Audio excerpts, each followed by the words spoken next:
Taiwan में गिरा चीन का फाइटर जेट, यह कहा गया।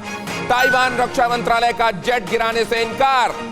आज सुबह ताइवान में गिरा था चीनी जेट। अब इसका दूसरा पहलू समझिए। ताइवान भी ये कह रहा है कि हमने ऐसा कुछ नहीं किया, आधिकारिक रूप से नहीं, लेकिन उस पर खामोशी है, चुप्पी है, और ये एक रणनीतिक चुप्पी है। इसके मतलब समझने होंगे। क्या अब चीन की तरफ से एग्रेशन के शिकार मुल्कों ने यह तय कर लिया है कि वो मुंह से कुछ नहीं कहेंगे, जमीन पर जो करना है वो करेंगे, लेकिन गाल बजाने का काम वो चाइना पर ही छोड़ देंगे। लेकिन इससे पहले कि मैं मेहमानों का और अपने संवाददाता का रुख करूं, आपको इस अहम खबर की तरफ ले जाता हूं। सबसे पहले समझिए कि यह कितनी बड़ी बात है, कितना बड़ा आघात है चीन के लिए। चीन के लिए वर्ल्ड वॉर 3 के आगाज की दस्तक भी यहां सुनाई दे रही है, और ताइवान ने इसकी शुरुआत की है। जो दो चेहरे दिखाई दे रहे हैं आपको, उस तरफ एक बहुत बड़े मुल्क का मालिक, एक ऐसी पार्टी जिसकी अपनी सेना है। पीएलए असल में सीसीपी की सेना, वो राष्ट्र की सेना नहीं, वो वहां की पार्टी की सेना है। उसका मुखिया आपको वहां नजर आ रहा है, और दूसरी तरफ ये आयरन लेडी नजर आ रही है, साई वेंग।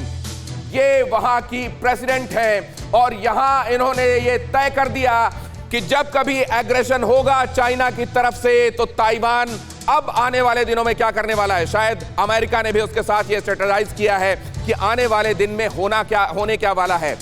हमला किया जाए, लेकिन उसके पहले और उसके बाद में कुछ रिएक्ट ना किया जाए।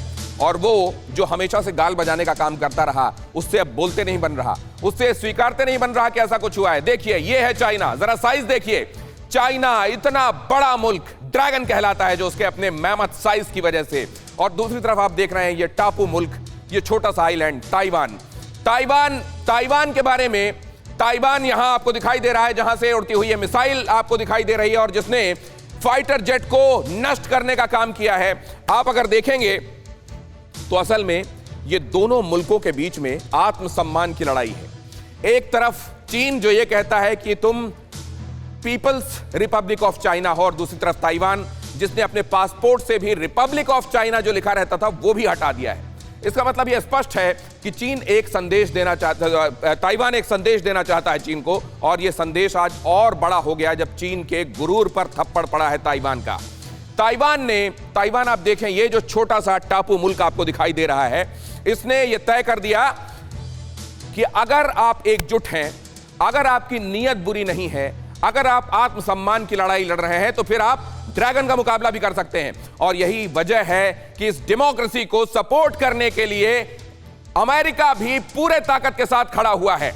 और यही इसीलिए हम कह रहे हैं कि ये सिर्फ दो मुल्कों के बीच में हो गई एक घटना नहीं है। इस पर अभी पर्दा डालने की कोशिश की जा रही है, इसको अभी तूल नहीं दिया जा रहा, अभी इसको आउट ऑफ प्रोपोर्शन, जाहिर है वो नहीं ले जाना चाहते, लेकिन अंडर प्ले कर रहे हैं। क्यों कर रहे हैं अंडर प्ले? इसलिए किया जा रहा है क्योंकि यहां अगर चीन ये स्वीकारता है कि ऐसा हुआ, तो उसकी दादागिरी पर जाहिर है पूरी दुनिया हंसेगी। और ताइवान अगर ऐसा करता है तो उसका कोई विशेष हित नहीं सधता, वो चाइनीज एग्रेशन को और बढ़ावा देता है। इसलिए चुपचाप अपना काम करो, स्टेटमेंट मत दो। क्या ये एक रणनीति है जिसके तहत ऐसा हो रहा है?